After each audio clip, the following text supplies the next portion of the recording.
scrunching her forehead. She peeked through barely open, inky lashes. "Jonah?" "Yeah, that would be me." He stepped into his silk boxers and reached for the phone. Her gaze darted around his room quickly, orienting. She grasped the comforter and yanked it up, bringing her hand closer to her face. Suddenly she went stock still and frowned. "What's the matter?" She couldn't possibly be shy after last night. It wasn't as if they'd kept the lights off. Jonah?" Her voice squeaked up a notch. He sank to the edge of the bed and waited, already thinking through at least 5 different ways he could distract her throughout the summer. She extended her arms, splaying her fingers wide. Sunshine through the window glinted off the simple gold wedding band he'd placed there last night. Eloisa blinked fast, her eyes going wide with horror. "Oh, my God," she gasped, thumbing the shiny new ring around and around. "What have we done?"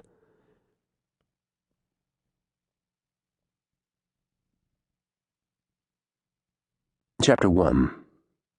Pensacola, Florida, present day. "Congratulations to the bride-to-be, my little princess."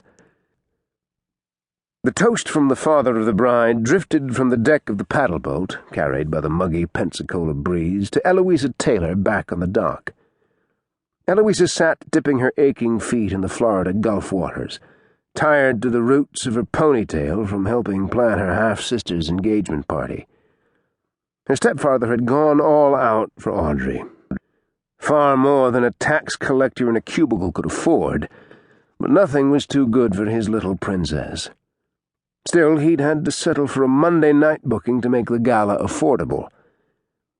The echo of clinking glasses mingled with the lap of waves against her feet.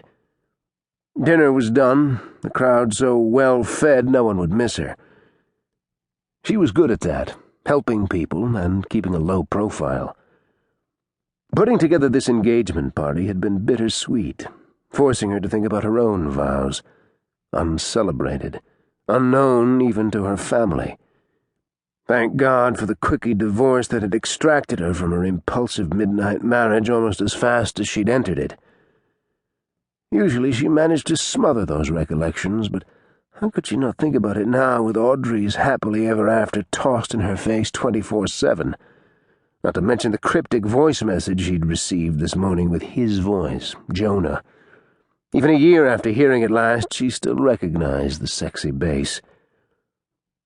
"Eloisa, it's me. We have to talk." She swept her wind-whipped ponytail from her face, shivering from the phantom feel of his hand stroking her face. A year ago she'd indulged herself in checking out the heritage of her real father. A summer indulgence had led her to one totally wrong man with a high-profile life that threatened her carefully protected world, threatened secrets she held close and deep. Eloisa blinked back the memories of Jonah, too many given how little time she'd spent with him. They were history now since she'd divorced him, not that their 24-hour marriage counted in her mind. She should ignore the call and block his number, or at least wait until after her sister's "I do" was in the past before contacting him again.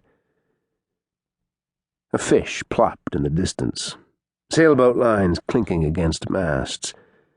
The rhythmic, familiar sounds soothed her. She soaked up the other sounds of home, greedily gathering up every bit of comfort she could find. Emerald green waters reflected a pregnant moon. Wind rustled through palm trees. An engine growled softly in the distance. So much for a late, solitary moment. She shook dry one foot, then the other, and glanced over her shoulder. A limo rolled closer. Late-arriving guests?